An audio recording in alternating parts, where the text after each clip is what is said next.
Hello, everyone, and welcome to a very special edition of Semrush webinars. I'm joined today with a bunch of heavyweights because they were all named in Search Engine Journal's 2019 SEOs to follow, every single one of them. And today we're going to be talking about real estate SEO in particular. So I'm going to go through everyone one by one and introduce you. First and foremost, we've got Grant Simmons. How are you doing, Grant? I'm doing very good, thanks, Ross. How are you?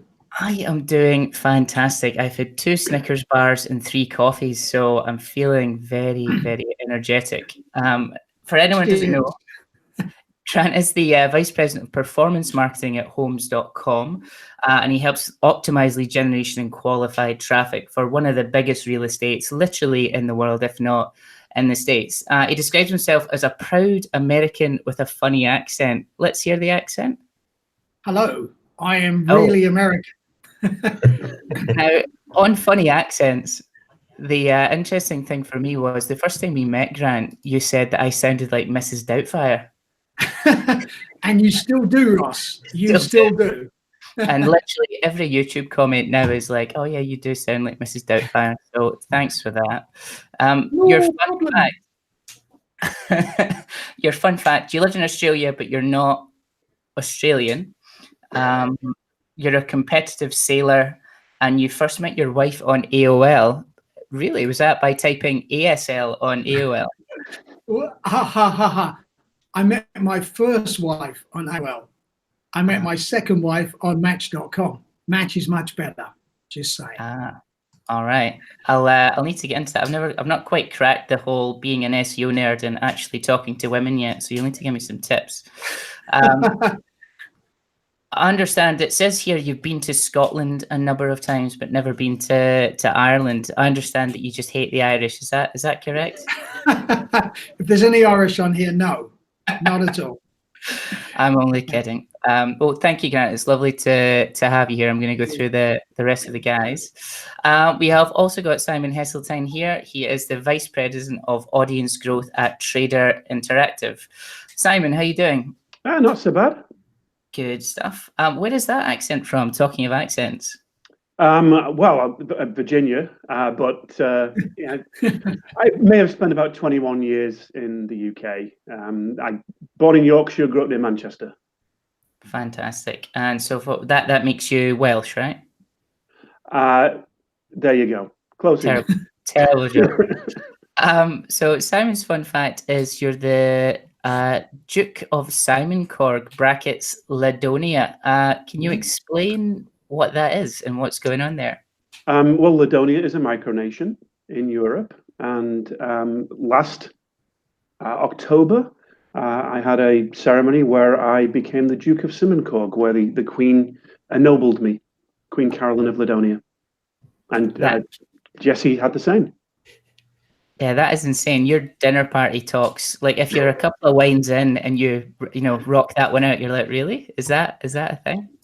I see here also that you're the co-founder of WTF SEO. Do you want to explain to everyone out there what that is? So WTF SEO started out as a parody SEO site where we just basically make fun of whatever industry news or industry tropes that are out there. Until we got to a point where we were just too lazy to continue to write any more posts. So now it's mostly Twitter. When the occasion strikes us, we will put a post out, and we get engagement from both of our fans occasionally. Both mum and dad. That's fantastic. I can see here that you've also never been to Scotland, apparently. Why not? Did you see me at the border and just do a U-turn, or what's going on there? Well, I had a school trip up to Hadrian's Wall, and it just seemed like it wasn't worthwhile going over the other side. Every holiday, we'd always go to Wales, always up to Llandudno and Conwy. So yeah. There you go. Too many wildlings north of the wall. Yeah, there you go. All right. Well, thanks. Lovely to have you here. We've also got Jesse here as well. Jesse McDonald is the Director of Operations at Top Hat Rank. They're a full-service digital agency based out of Los Angeles, and they take an innovative digital marketing approach for modern brands of all sizes. Understand, Jesse, did you start in graphic design before you moved into SEO? I did. My education is formally in a design background. Also did some photography stuff. And then that kind of led me into the SEO world, which is where I've been for the past 5 years. I can see the bit of a creative thing kind of floating around you. Like you've got, what's that guitar at the back there? It's not a Flying V, is it? I've got a Dean ML back there and a green and black Van Halen inspired Fender right there.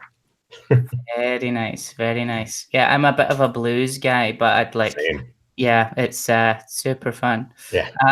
Jesse's fun fact, you also, I feel like I'm getting trolled. You're also a Duke. I am indeed. I am the Duke of Ladonia in Hav.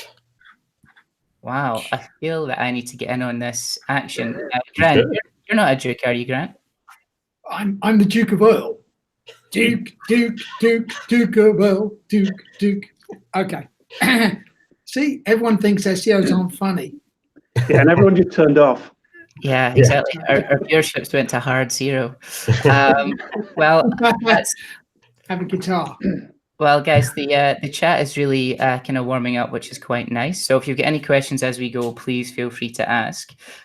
Without further ado, Grant, I'd like to hand over to you because I think you're going to set the SEO world alight with your real estate SEO presentation. So over to you.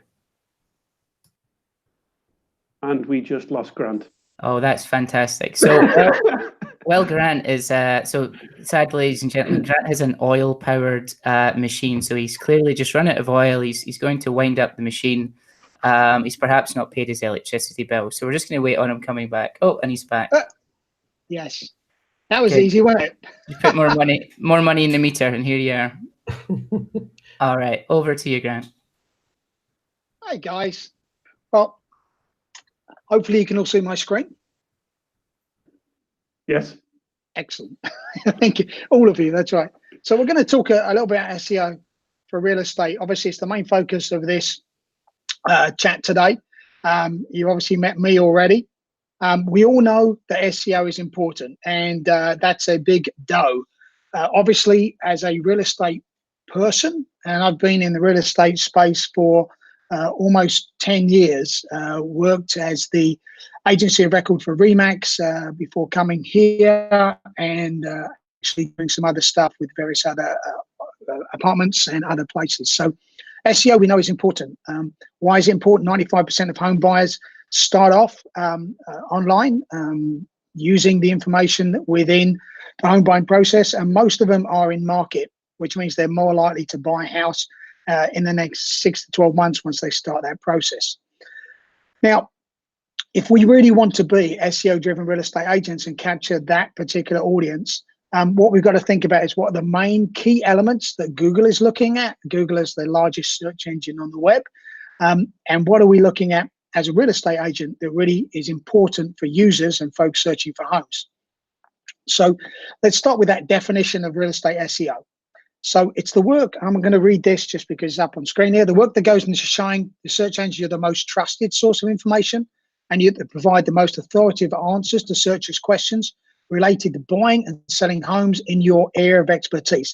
And these are really the three most important parts here: trusted, authoritative, and area of expertise. So that last point is really key. You would be really surprised with how many folks come to me and say, hey, I want to rank #1 for real estate in Chicago. It isn't that easy. And so you've got to really think about what your actual area of expertise is. So these three elements, expertise, authority, and trust, EAT. Now, this is actually a Google acronym, not a Grant Simmons acronym. And you see there, go.homes QRG gives an understanding of the quality raters guidelines.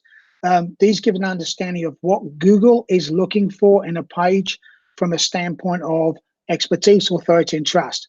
That is a document that's given to individuals, quality raters, that go out and look at websites and they define what is good, bad, and ugly based on the guideline Google gives them.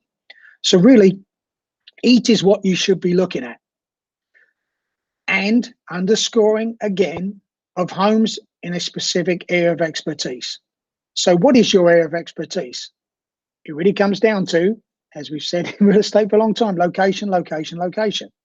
So expertise of and in the listings of that location.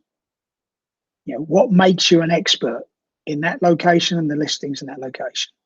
Authority on the location itself. Why are you an authority? What gives you the right to say that you are an authority in a particular location? And trusted information about the location. Why is the info that you're giving specific to a location trustworthy? Why should it be considered trustworthy? Now, these things eat, and expertise, authority, and trust, they kind of mix all in together, and they mix it all in together to what I call the reputation. That's really what Google is looking at. Are you a reputable source of information on real estate in a particular location?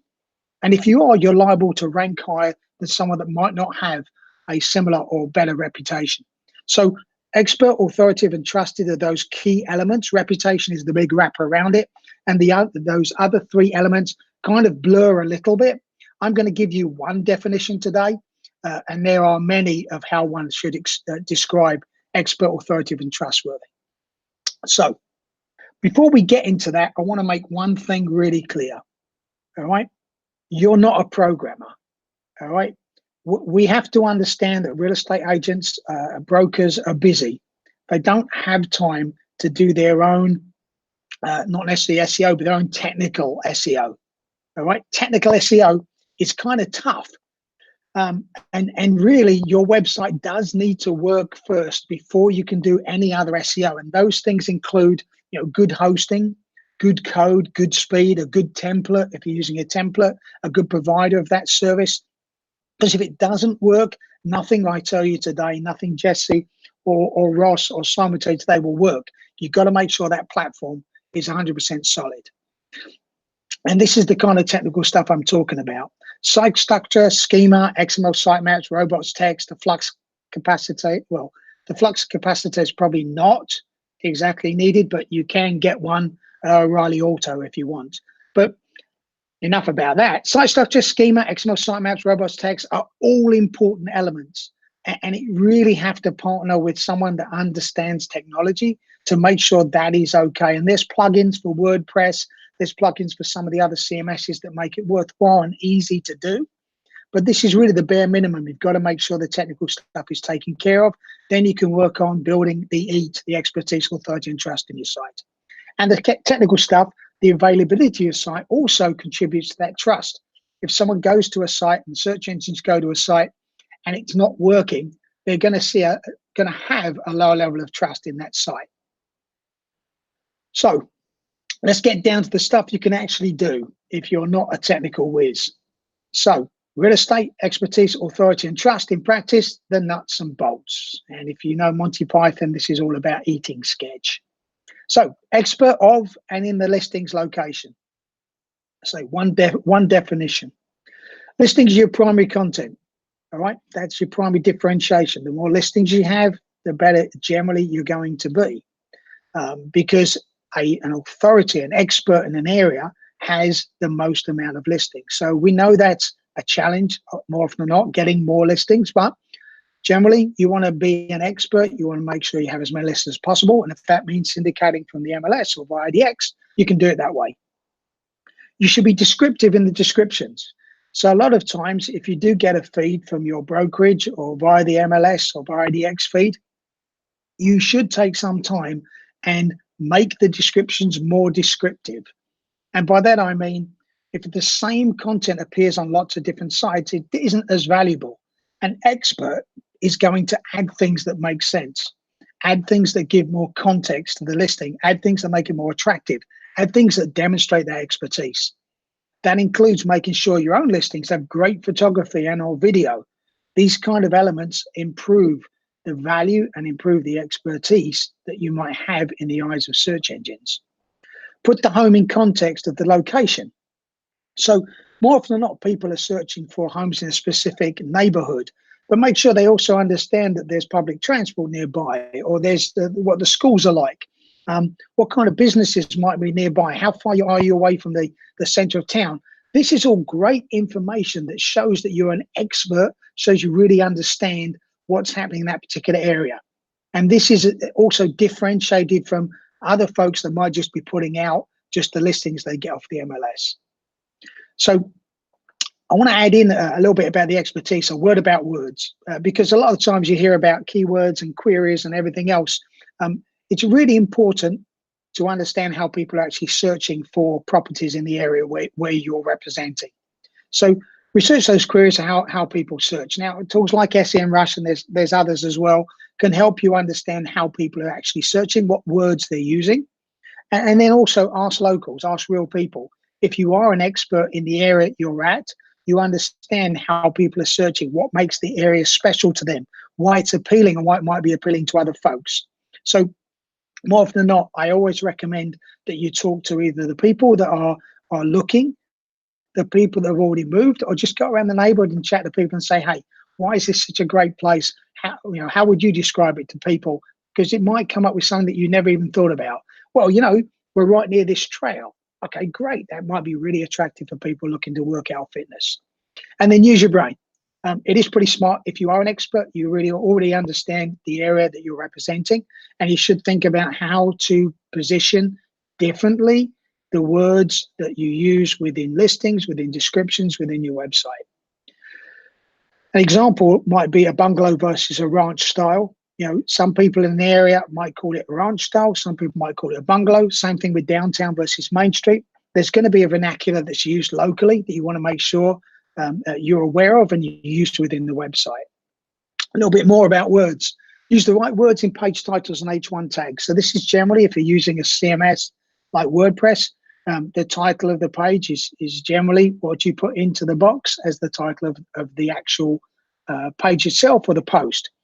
So make sure you're doing those elements right. And there's some great resources out there to give you some basic core SEO elements, but make sure you're using the right words there, such as near terms that adds context. So this house is near this school, or this house is near this transportation stop, or this metro station.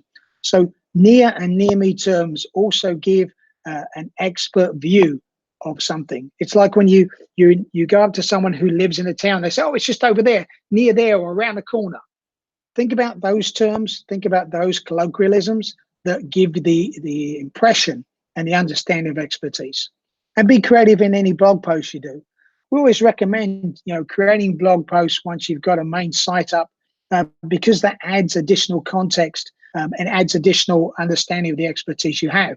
And when I say be creative, things outside of just homes, what might be important to people, and by polling the folks in the neighborhood, you already understand the kind of things they like.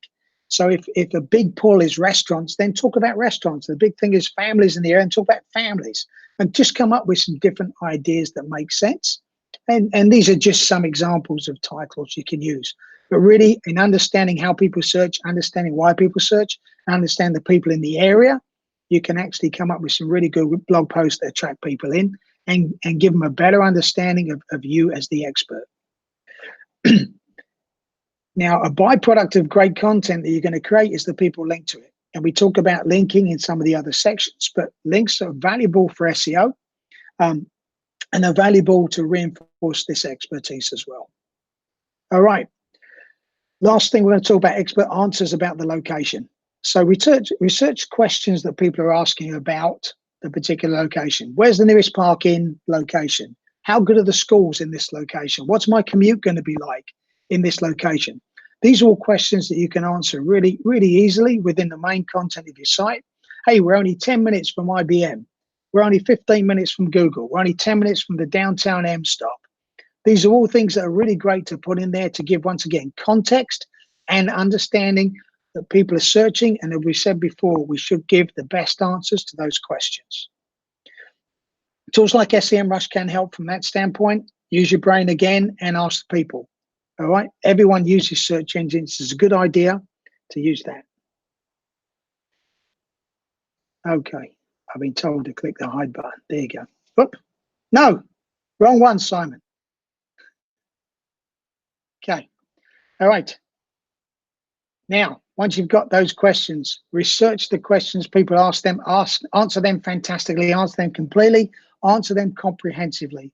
So that doesn't mean just a one-word answer. It means actually researching the best answer and positioning yourself as an expert with the expert answer. Okay. And when I say the best answer, when I say you have to answer them with the best answer out there, research what's out there as well. What else are people talking about? How else are they answering it on your in your area? If you can improve on that answer, if you can make it better, that is then obviously the best answer. The way I look at this is adding maps, adding drawings, adding diagrams, adding your own photography, adding video if you want to describe a particular answer better.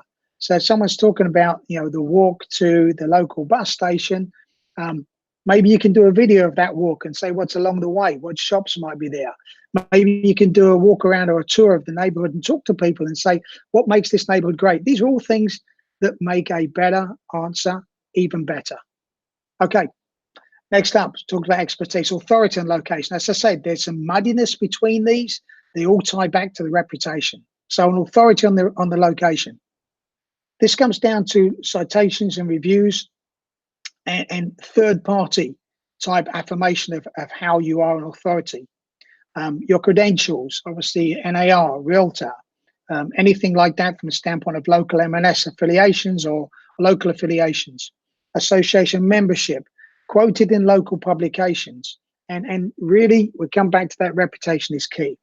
So if you can make friends with the local newspaper, the local radio station, and become their expert, their authority, that becomes another opportunity of you to be recognized by search engines themselves, because they're looking at citations, mentions, these affiliations out on the web where there's some kind of connection that they can understand.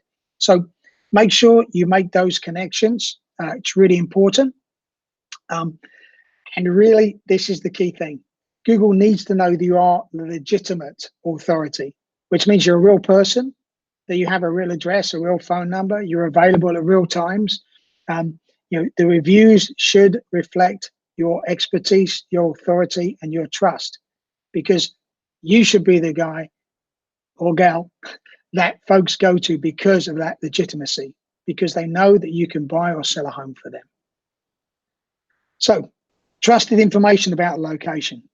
We talk about expertise, authority, and let's talk about trust. So we talked about some links and other stuff. Really key to having links and local links. There's certain ways of getting those. We've talked about local radio stations, local newspaper and their websites. Google My Business is one that really Google looks at to make sure that you are location specific, to make sure you are real. So google.com/business, make sure you can claim your listing. So pretty much every business in the US has its own listing. Do a search for it in Google. If you come up as a business, then you can essentially claim that listing, and then you can fill out all the other information such as, you know, availability, expertise. Categories are really key in looking at real estate as the category you're in. If you don't show up, you can go there and create your own business, and with the address and phone number and information. One of the key things about trust is about having consistency in that information. So once you've got Google My Business sorted out, then syndicate your NAP, your name, address, and phone number. Semrush has some great tools. They partner with the Yext on that, where you can push it out to various publications or various directories to make sure that your name, address, and phone number are consistent across all these. Once again, trust is built by consistency. Trust is built by having the right information out there. Inspire local businesses to link, so offers and partnerships. These are other ways of getting links from local businesses. Inspire local schools or other organizations to link. Sponsorship competitions, Parents' Day. I love that kind of stuff. I used to do that for my marketing company. I went there and talked about marketing to 5th graders, and they linked back or put me in their newspaper. It was great.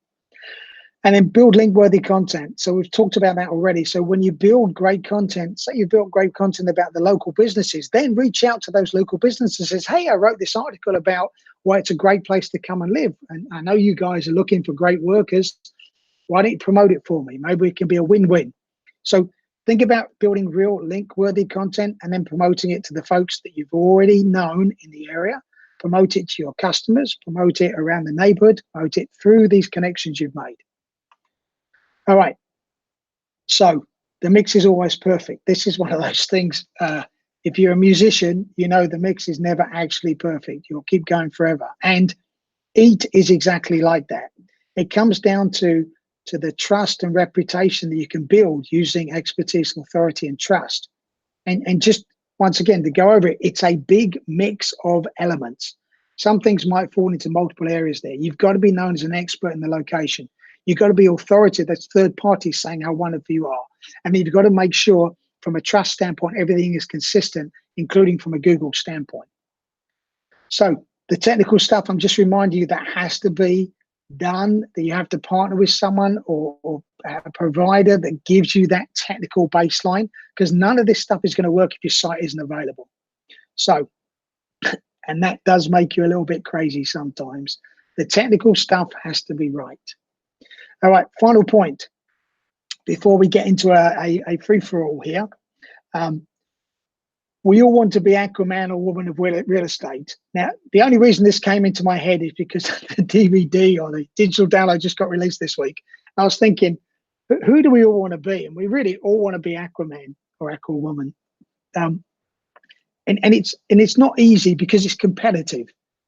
And so what you've got to do is you've got to look at this each. You've got to look at the expertise, the authority, and the trust. You've got to look at what's out there, and you've got to do better. And that means you've got to be more expert, push out more expert content. You've got to be more authoritative. Make sure you've got great links, citations, mentions. Make sure you're building third-party affirmation of how wonderful you are, an expert you are. And the trust, just make sure everything is consistent. Make sure the data, the information out there is consistent for you. Make sure you do have, I say, reviews are consistent. It's about you now. It's about you selling the home now. And really, it's the beginning. But we want to keep doing better and better than the competition we see out there. So look at your competition, review your competition, find out how people are searching in your area, and make sure that you're doing the best job you can in reinforcing this expertise, authority, and trust. At the end of the day, this is what happens. You have a local reputation, and the key word here is local, a reputation for understanding the area that you're serving, for really understanding that you are the person to go to. And that's how Google recognizes and search engines recognize that you are the place to go to, because you are trusted, authoritative, and expert. Okay, that's all I've got right now, guys. Hopefully I was exactly on 15 minutes. I'll go back to unsharing my screen, hopefully. Fantastic stuff, Grant. The too legit to quit, that's a tattoo tramp stamp you've got on your lower back as well. Is that right? It's actually across my heart, Ross. Oh, there you go. No, really well done, buddy. I think that was the chat was absolutely on fire with tons and tons of questions.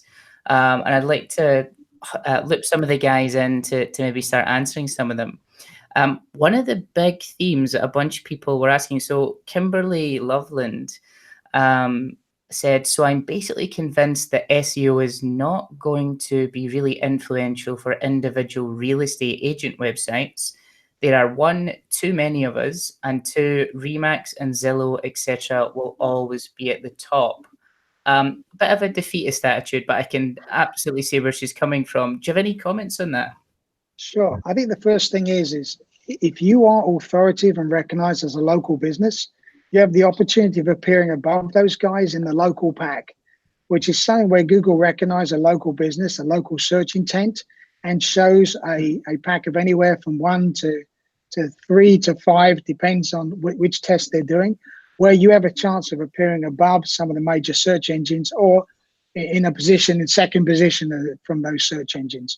So I think it's really key that once you have your Google My Business sorted out, once you have that the reinforcement of your name, address, and phone number, and you have sufficient information to say that you're authoritative and trustworthy and expert, you do have a chance of showing up in that local pack, which is not defeatist at all. It's work, but you do have a chance of showing up above those guys. and homes.com as well. Yeah, I'm going to absolutely agree with Grant on that, because I mean, if you've got that local relevance, if you're recognized as an expert in that local real estate area, you can absolutely rank above. Well, homes.com, anyone can, but but you can rank, above the biggest sites, the ones that have more resources than you do. I mean, otherwise, why would anybody bother trying? You just give up and let the big guys win every time. It's not the case. Plus, don't forget, it's not just about winning on the big keywords. It's also the long tail of search as well. There's those longer keywords that people are searching for that have a much higher intent associated with them. And if you can rank for those when your Zillows and your Homes don't, then you're golden. Well, it's kind of also a long play too. You have to put yourself in the mindset of it's going to take time. Like, I worked for a site locally that was a real estate agent, and it took like a good 3 years to start seeing movement to page one, but we were working on it constantly making new content, becoming the authority for our area. And eventually we started hitting that spot where we were ranking above even those sites. So you just have to change your mentality and understand that it's going to take time. Yeah. If I can add one more thing, which is, if you want to be number one in Los Angeles, you're going to have challenges. If you want to be number one in 90210, you're probably going to have challenges. But if you want to be an expert in a neighborhood, an expert in an area that's more finite, where you can be the absolute total expert, look at it from that standpoint. And when we say location, we're not just talking about dominating a big city. We're talking about dominating an area that has enough business to give you a good quality of life, but you can be the absolute expert there. So don't look at this as you have to dominate everything. You just have to dominate the location that gives you a good quality of life and allows you to buy and sell. Absolutely. I mean, people are searching for a particular neighborhood. That's right. And you can be the one that has the expertise and the authority in that neighborhood. And that's how people are searching. There you go. Yeah. So on the topic of people actually searching in these particular neighborhoods and looking at intent, Craig Mullins in the chat was hitting us over the head with the exact same question. He's like, give me the keywords to optimize to find sellers. But if we're to zoom out of that for a second, how would someone go about actually finding these terms, understanding intent, and building content around it? A bit of a low ball SEO question, but I think it's important maybe just to touch on. Sure. If only there was some kind of tool you could research keywords on. Semrush. Yeah, I know. Yeah, without being a shill for Semrush, I do use it, and I've used it for probably almost 10 years since the early days. It is a great tool, but I'll keep reinforcing the fact of interview the people in the local area, use your brain. Generally, that works for sellers. Folks are not normally looking for timeliness of a sale. So, am I going to lose money by selling today? Am I going to make money? What's my home worth? Is it the best time to sell? These are the kind of queries that generally have a local intent. So when someone does a search, Google will localize that to an area if they're on a mobile device generally. And so you have the opportunity of turning up. But those are the kind of things you can build out some really robust information as an expert that has access to sales data and everything else that can make you an expert on those kind of things if you're looking for sellers specifically.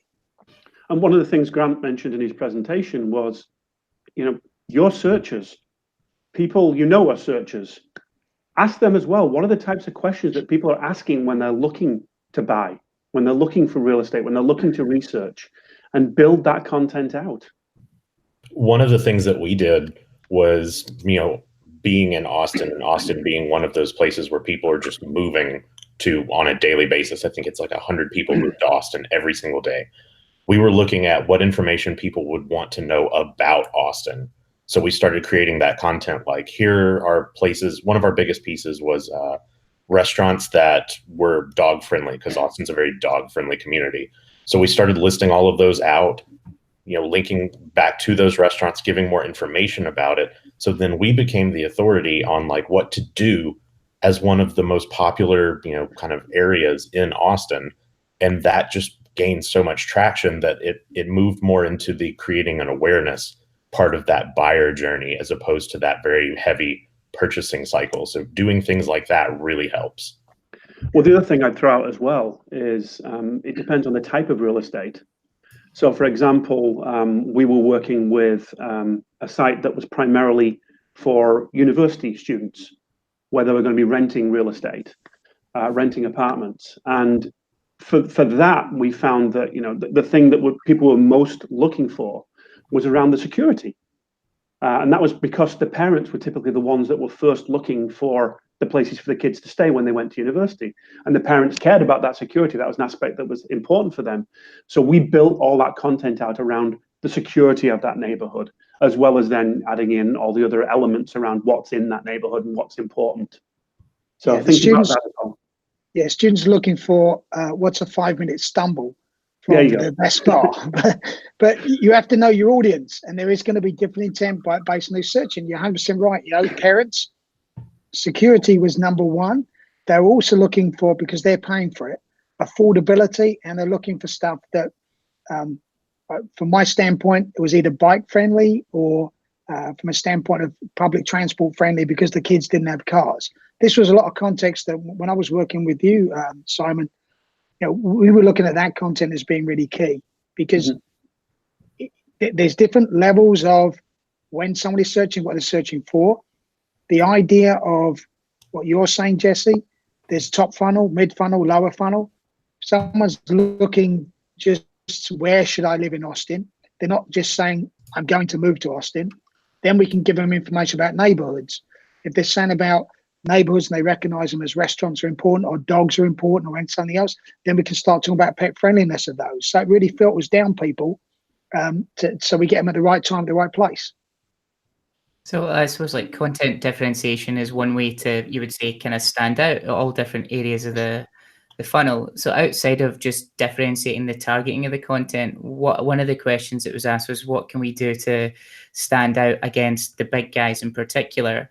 Melissa asked that, and also On Metrics also asked, how do you get around the realtor turf wars, in inverted commas, as some realtors try to claim neighborhoods as their own through search and paid? Have you seen anything like that, of people just completely clamping down a particular area, and how you would try and move in on that?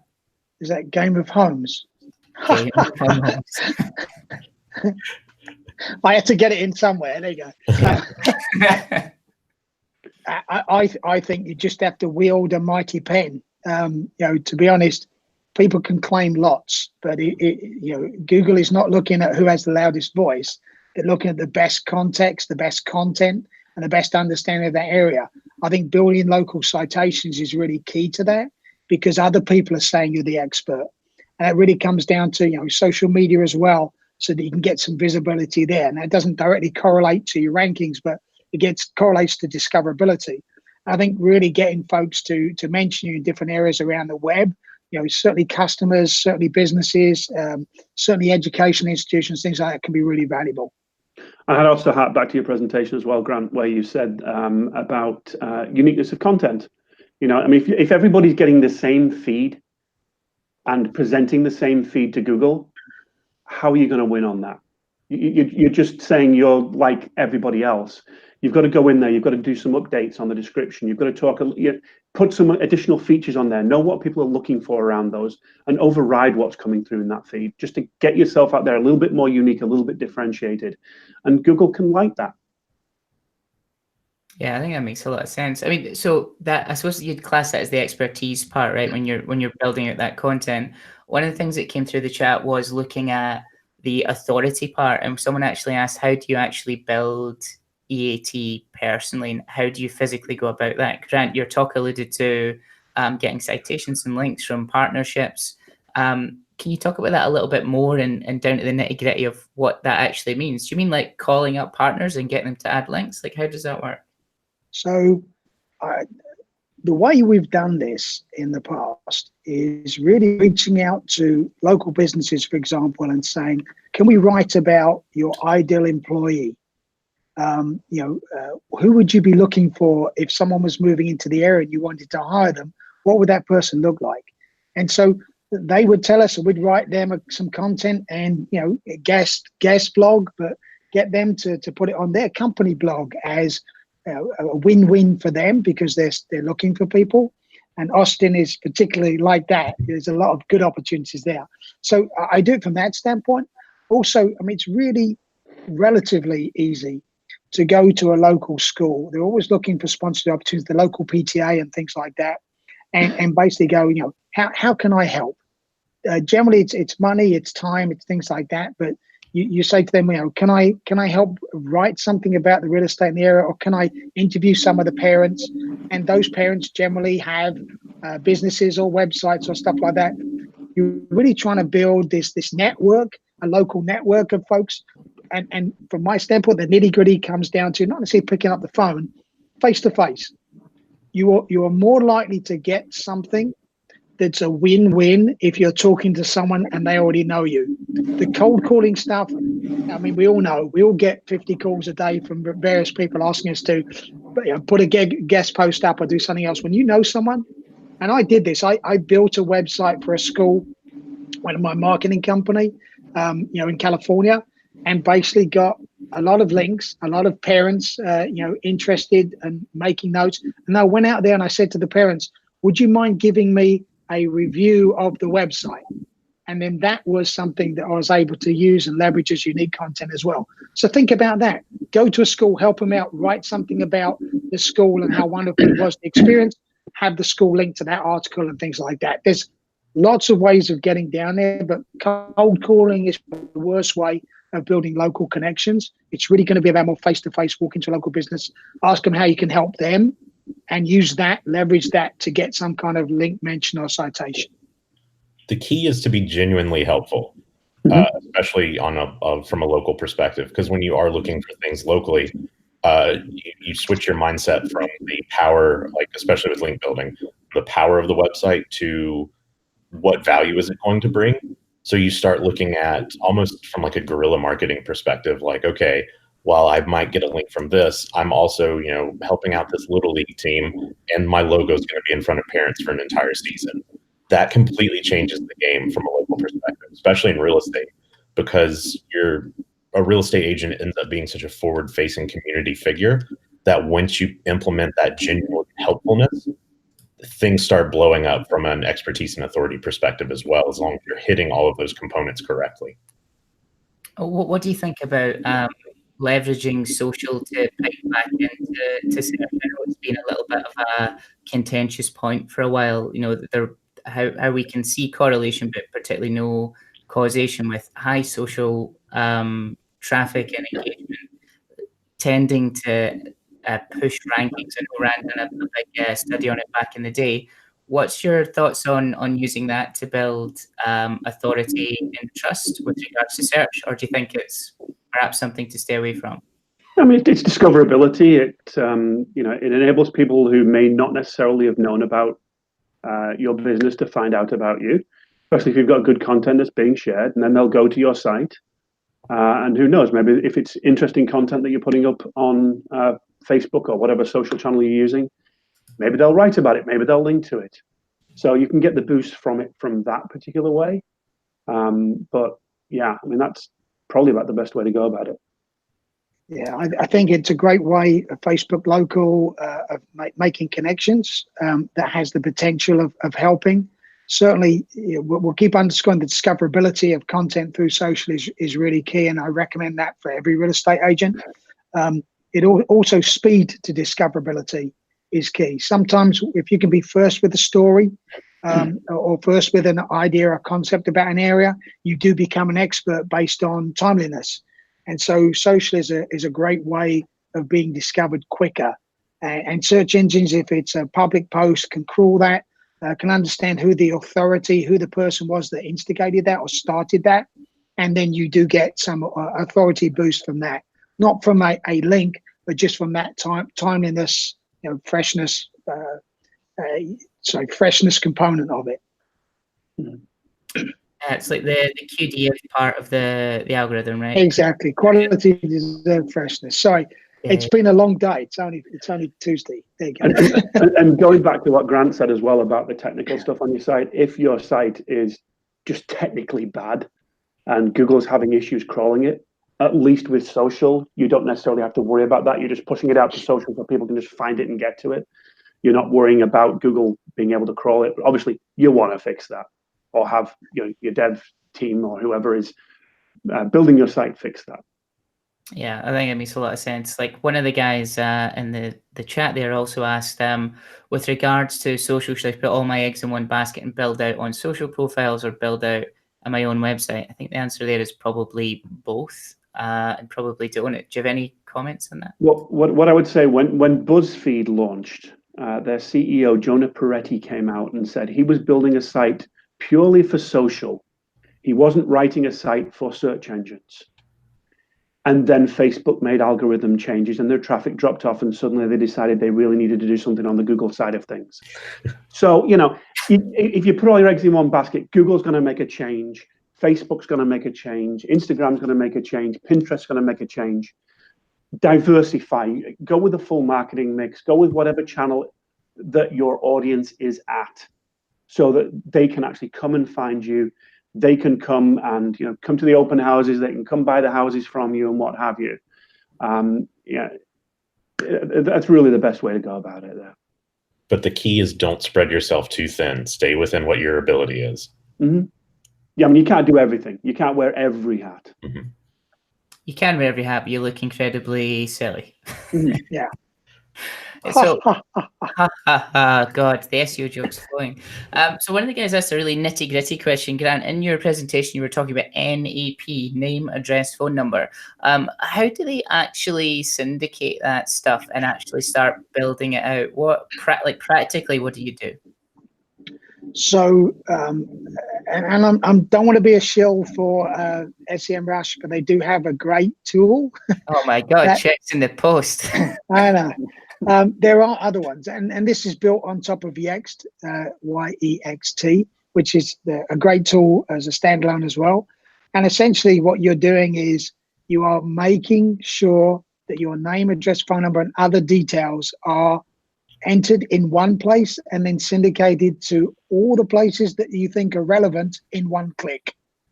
That's essentially it. And sometimes you have to do some verification or validation that it's you based on your email address.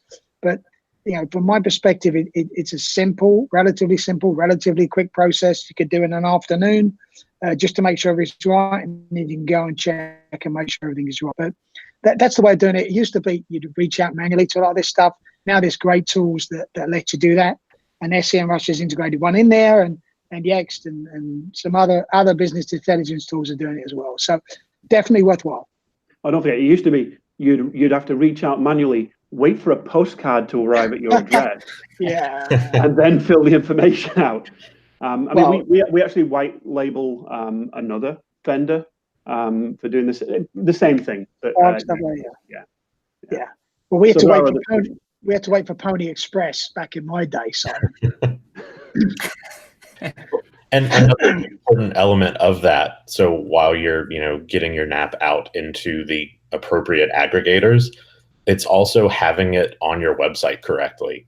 So using it the exact same consistent way and putting that markup around it so that Google understands that relationship between the information. I like to call that the circle of authority.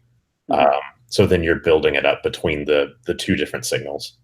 And make sure to have the same phone number in all the locations. Yeah. Yeah, and if that fails, just put your business card in a phone box. It's worked since no, I'm joking. That's a bad idea. Well, a lot of the guys are asking about the press, in particular getting kind of links and mentions in local news sites. Does anyone here have experience with pitching things to journalists and what really gets them kind of biting down on your content? Well, I know you have zero experience of that, Ross, but Ross is almost the definitive expert, but I don't think he appeared in the 140 experts to follow of 2019. I did. I was 141. Okay, gotcha. So we've really come up with some unique ideas of how to, reposition the real estate story. We did everything from Airbnb type comparisons to leveraging Super Bowl type big game type things. Really looking at what can make a difference, and it can be everything from what we just talked about, the Game of Thrones. What house best suits them. Different home styles in a particular area can be really good stories. Celebrity, these kind of things can really help local newspapers who are absolutely dying for great content. And I put that nicely, that they are dying for unique, valuable, fantastic content beyond just, hey, I'm a real estate agent. So make it interesting and they're liable to bite. Like I said, if you can get some graphics behind it, if you can make it as easy as possible for them to integrate, that is really key for them as well. So you just deliver a package off that says, this is the code, this is the story, these are the images, off you go. Like I said, we did some great comparisons of different property types in an area, different home styles in an area. What would happen if it snowed with different roof types and all these things. These could be really interesting for folks, how-tos, what to do in case of an ice dam, things like that. That's also useful for homeowners that gets you to be the expert there. Sorry, Jesse, you were nodding well. I'm just going to say as well, what you were talking about before, Grant, about the involvement in the community. If you're talking about the local press and you've done some local community involvement, talk to the reporters about that. If it's interesting enough, if it's something that is, very community focused. Don't go to them about you've moved the potted plant from the front of the office to the meeting room. Stay away from those. But anything that might be of interest to them. If it's a slow news week, maybe that gets you up on the site, gets you a couple of links. Yeah, and really get to know the local reporters, the cub reporters, the up and comings. They can help a lot, and from a TV standpoint as well, you can pitch stories to them. They are hungry for heartfelt stories, America Strong type stories, anything that is kind of cool. How we helped a veteran move into a home, or how you helped out a neighborhood by delivering food. These kind of things are really feel good stories that often get some press. Yeah, it's excellent. On the topic of links, actually, Megan Van Eden came in and asked what your thoughts are on no follow versus follow links, but in particular linking back to listing pages with a short shelf life as opposed to, say, a category page. So what she should be doing with that, if she's getting links to a page that's coming up and down because it's being sold, how do we deal with that? Well, the thing is to have a standard URL for every property you're likely to represent, or keep the property up there and just put it's sold. More often than not, it's good to have consistency. And if it is sold and you're not allowed to show it because of MLS or IDX limitations, or you just don't have it anymore, I generally try and keep the URL there and then do homes like this, or you're considering stuff like that. I generally always recommend, and we do on homes.com, even the scale we are, 108 million pages, we have consistent URLs, whether it's on or off market. I don't recommend realtors do that for every single property in their neighborhood or their area, but definitely you can do it for homes that once they go off market, keep them up for a little bit as long as you can, based on the guidelines that you have from your local authority, local affiliation there. But you can keep a URL up if you're capable of doing that. If you can do that, you can build a page out. You can talk about maybe who bought it at a high level, not obviously names and addresses. You can get some reviews there on that page. You can really build out something that has some value beyond just the sale. As far as follow, no follow, I tend to be a Google follower on this stuff. If it's something that you want to pass authority with, because it's an authoritative site that has value to a user, I just don't put a no follow on it. If it's something that's just there that someone has given me an article or something else, there's generally a no follow on those links. Really, it's if I think there's value to a user in a link, then it's normally going to be followed or nothing on it. Otherwise, if it's something that someone has given me that I don't think has got as much value, then it's going to be no followed. So what, can I give you a scenario? Let's say you've got a listing that got a bunch of links because it's in the press for whatever reason. Let's say they done a massive Christmas lights show that year and tons of people covered it and linked to it. And then they sell that home, but that's the most powerful page now on their site and it's marked as sold. Would you do anything kind of crafty in the background and canonicalize it somewhere or redirect it? Or do you think that's bad practice? Yeah. So bad practice, generally, you get software force for a lot of that stuff where you're going off to a category page and things like that. Software for meaning that Google recognizes it as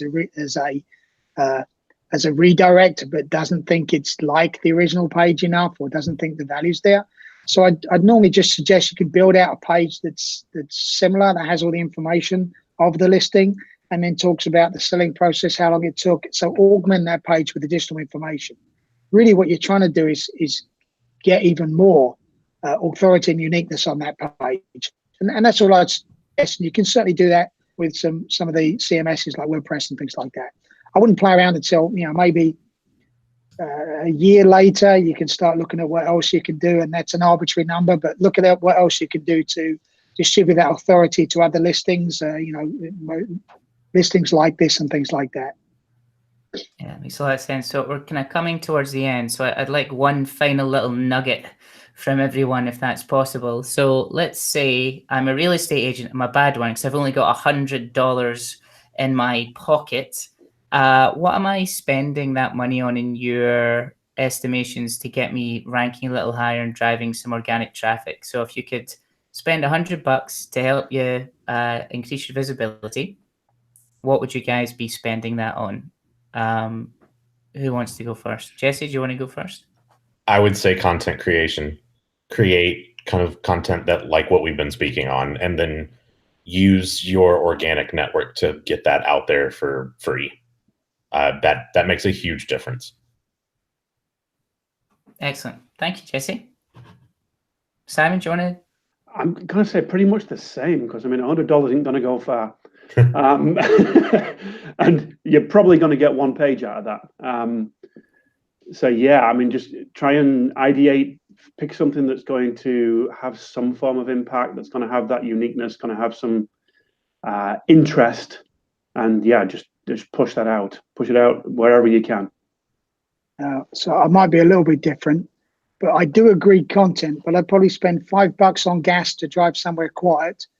$10 on a fairly okay bottle of wine, about a ream of paper, or your computer if you're new school, and just go out there and write the crap out of the next 2 days. Take a weekend and do it, and that's how you're going to create your best content, with a half a bottle of wine gone.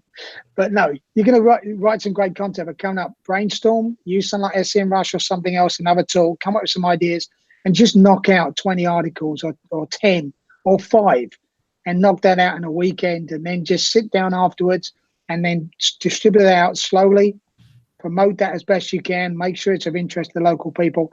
I think content is the key too. Jesse and Simon agree 100%, but go write it yourself. You're the expert. You'll have the byline on this, and you can promote that out to other people as well. That to me is good. And then the extra $50, you buy me a bottle of wine, and then we can all be happy. How's that? $50. You've went up in price, Grant. You're a classy date nowadays. That's a nice bottle. I was about to say, notice that he wants the expensive bottle of wine as you've gotten the cheapie. This is not the honey bourbon. No. Well, that's the other one. Yeah, sorry. Well, guys, thank you so much for taking the time today. For anyone interested in watching this webinar back, it'll be on the Semrush YouTube channel. Coming up next, there's going to be a lot more exciting webinars, so please do go to semrush.com/webinar. Guys, just before we go, where can we find out a little bit more about you if we want to follow you around the internet like online stalkers? Grant, where can we find you? You can find me on Twitter mostly. It's irrelevant and somewhat good sometimes, and a lot of retweeting. That's at Simmonet, SIMMONET, SIMMONET. ONET, or you can go to Grantisms, which is linked off my Twitter profile, where I post various musings of life. Brilliant. Jesse, where can we find you? I can be found on every social platform as @Jesse SEO Geek. Now that's social NEP right there. You've nailed the names, right? Well done. And Simon, There's a famous archer with my name, so I'm screwed. I had to think of something else. Famous archer of all the things, huh? Right. And what about you, Simon? Where can we find more about you? On Twitter would be @SimonHeseltine or simonheseltine.com. Or, you know, if you just hopefully want a little bit of a laugh, @WTF SEO on Twitter. Yes. Fantastic. Well, thank you so much, guys, for joining. Just lastly, in the chat, we'd like to say hello to Arson, who's been chatting away and keeping it alive. So thank you, everyone. Enjoy the rest of your evenings. Thank you. Thank Thanks, you. Ross. Thank you. Cheers, guys.